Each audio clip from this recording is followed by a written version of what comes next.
Assalamualaikum warahmatullahi wabarakatuh.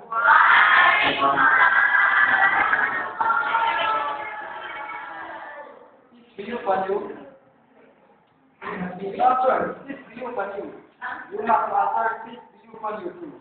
Right? This video for you. This video for you. In the name of Allah, the beneficent, merciful. All praise to Allah, the Lord of the world, the Master of the day of the world, the creator of everything in this universe. He has no partner. Peace and salvation be upon the great messenger Muhammad sallallahu alaihi wasallam and his household, his companion and his faithful followers who trust in Allah's religion Islam. Indeed, it is a great pleasure for me in this precious occasion to deliver a presentation which titled Total Physical Response or TPR. Have you ever heard of total physical response?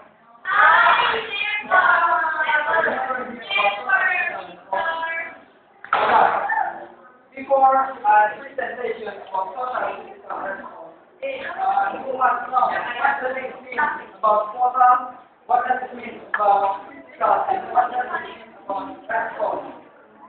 Maybe you know what does it mean about total? No! I don't know. No!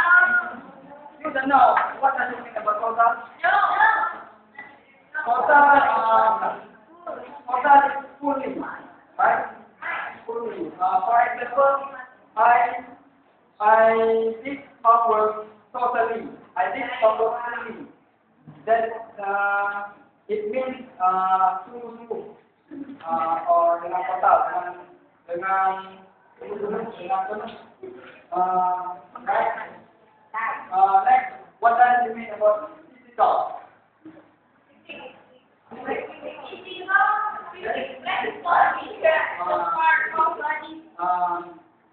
And response. I give you example. Your name is Dila.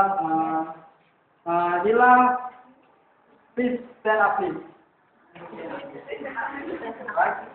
Okay. Then is I giving a speech, and Madila giving a response. That is response, right? And sit down, please. Sit down. All right. Lanjut terus.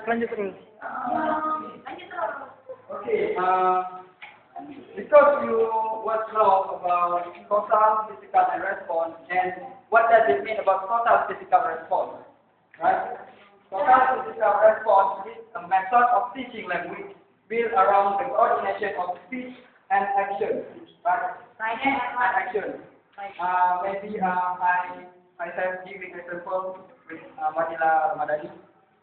That is, I giving a speech and Madila giving a response, right? And it attempts to teaching language. It attempts to teaching language to teach language through physical or motor activity, right? And then the origin of CPR. Where is CPR from? Maybe you know? Where is the CPR from? Jerman, Indonesia, Aceh, Jawa, and who is developed CPR? You don't know? Wrong. Total physical response developed by Dr. James Hershey. He is a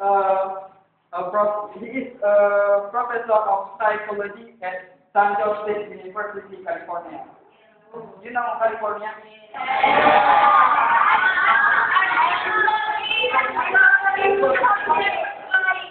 Never go.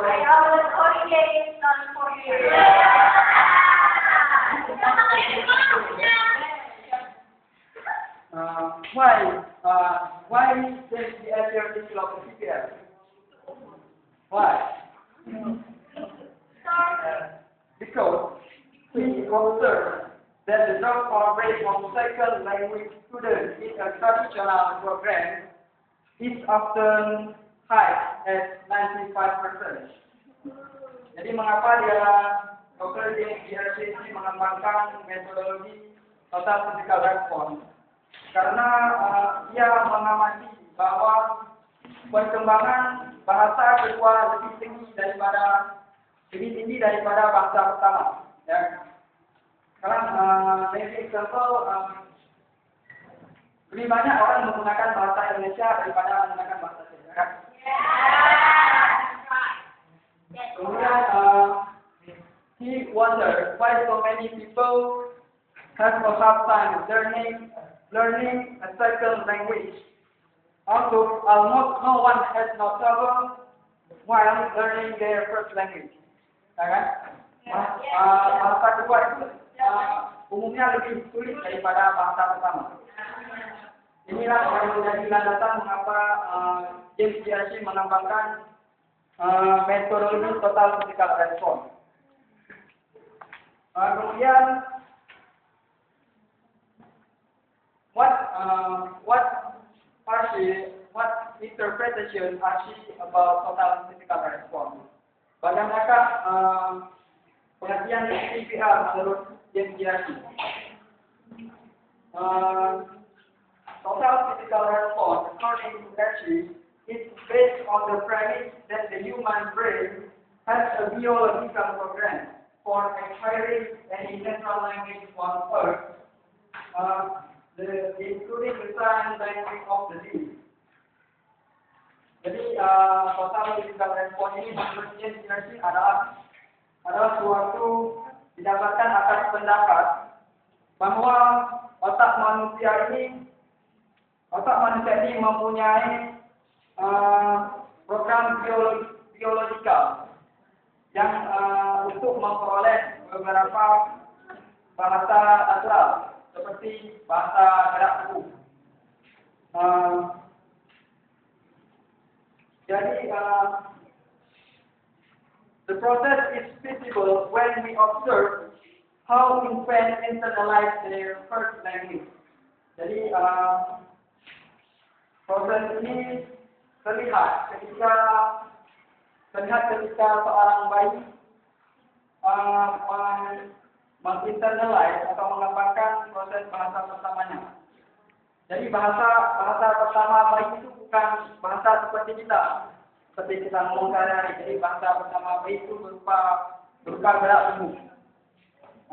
That is mean physical response, right? Right.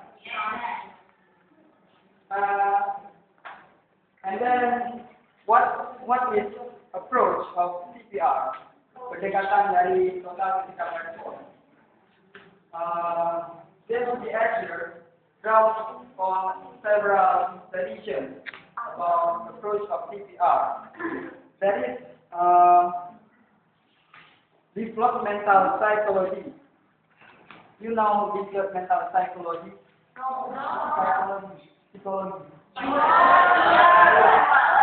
Yeah. And then the second is learning theory. Theory yang pembelajaran. And then the last is humanistic pedagogy. Humanistic pedagogy is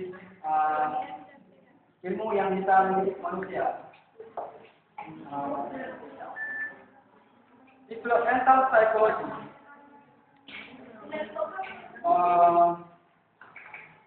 As you see, our second language learning is a parallel process to sharper language acquisition. Jadi bahasa kedua dari orang dewasa itu muncul berdasarkan atas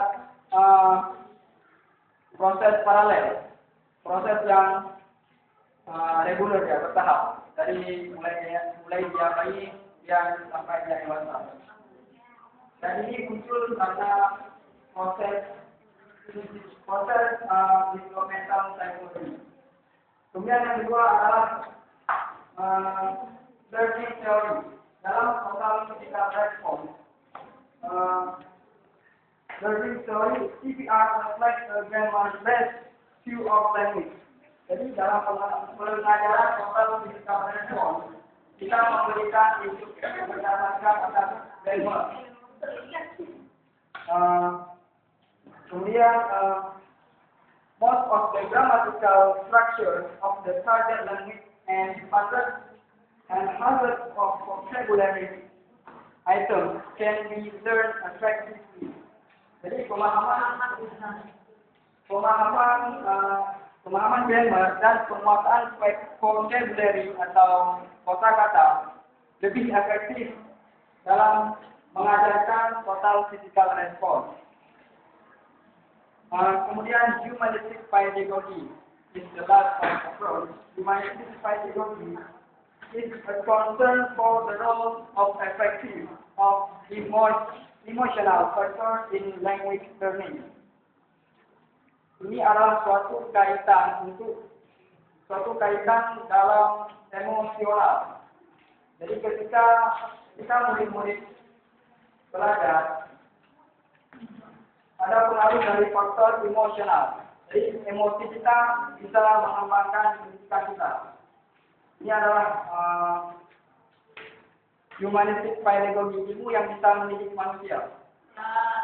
Nah, kemudian what to do that is the answer. Great answer.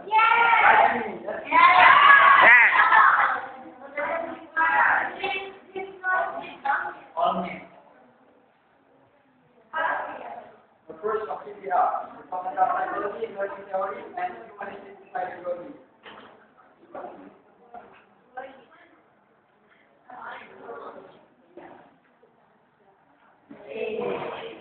Learning theory. No theory about love.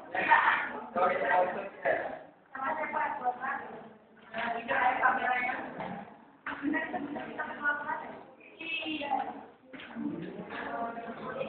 What are the things of foreign language learning?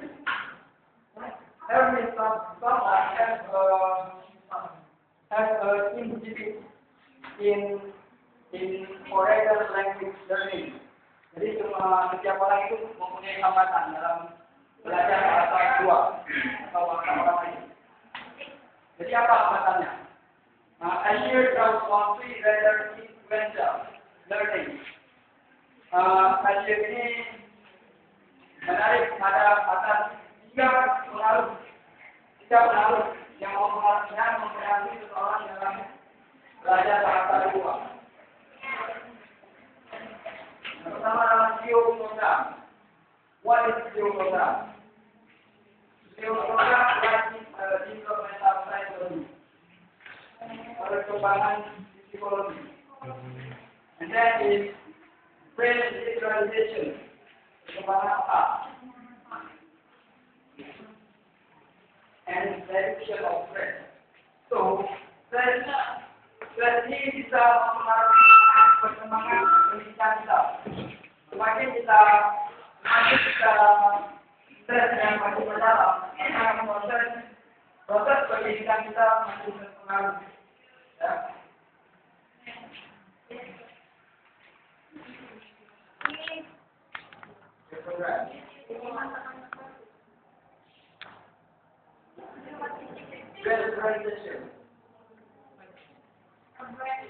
Brain learning. Yes, right learning to learning activities. Language acquisition happens through motor movement. Jadi perkembangan bahasa itu terjadi ketika kita menggunakan motor movement, pergerakan tubuh. Jadi pergerakan tubuh itu bisa mempengaruhi pendidikan kita, perkembangan otak kita.